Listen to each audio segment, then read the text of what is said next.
జంతువుల్ని కూడా గౌరవిస్తున్నాం. మొన్ననే ప్రెస్ మీట్ పెట్టి కుక్కల్ని కూడా గౌరవించాలని చెప్తున్నారు చాలా మంది పెద్ద పెద్ద మేధావులు.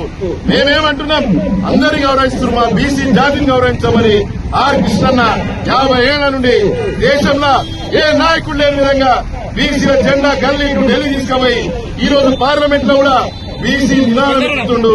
బీసీలకు మంత్రిత్వ శాఖ ఇవ్వాలని అడిగిన మొదటి నాయకుడు.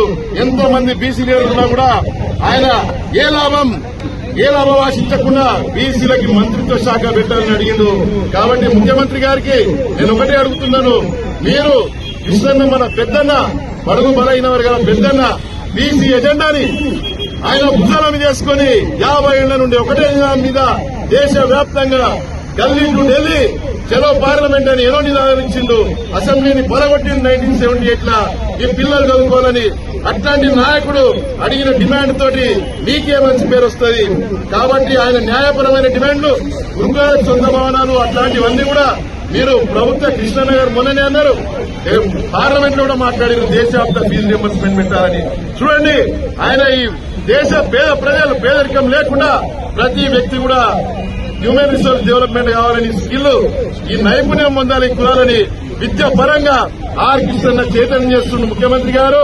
ఆ రోజు లాలా లజపత్ రాయ్ కావచ్చు, బాల గంగాధర్ తిలక్ కావచ్చు, వాళ్ళు ఎట్లయితే స్వరాజ్యం ఈ స్వతంత్రం రావాలి దేశానికని మన కృష్ణన్న మరొక బాల గంగాధర్ తిలక్, మరొక లాలా లజపత్ రాయ్ అట్లాంటి మంచి నాయకుడు ఈ రాష్ట్రంలో ప్రతి పేదవాడు చదవాలని ఉవ్వెత్తున ఉద్యమించిన గొప్ప నాయకుడు మన ఆర్ కృష్ణ గారు.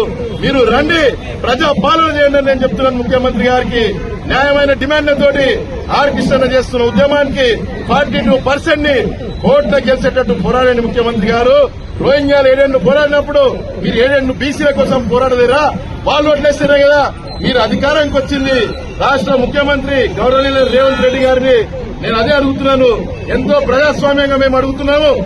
ఎక్కడ కూడా కులాల మధ్య చిచ్చు పెట్టట్లేడు ఆర్ కృష్ణ గారు. అన్ని కులాలని కలుపుకోబోతుండు.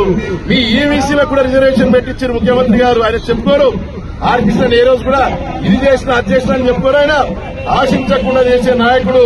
ఆయన ఉదార స్వభావాన్ని పెద్ద మనుషులు అర్థం చేసుకుని బీసీల కోసము మీరు 42% ఖచ్చితంగా అమలు చేయాలి. ఇది మా వాటా, మా న్యాయమైన వాటా అని అడుగుతున్నాం మేము. మహిళా బిల్లుకు సహకరించినట్టు దీన్ని కూడా మీరు అవసరమైతే పార్లమెంట్ లో కాంగ్రెస్ పార్టీ తర్వాత ప్రైవేటు బిల్లు అయినా పెట్టండి. కోర్టులో మాత్రము ముఖ్యమంత్రి గారు కేసు ఓడిపోతే ఆర్ కృష్ణ గారు పిలుపు మేరకు మరో బంధుకు కూడా రాష్ట్ర బంధుకు సిద్దమవుతాం.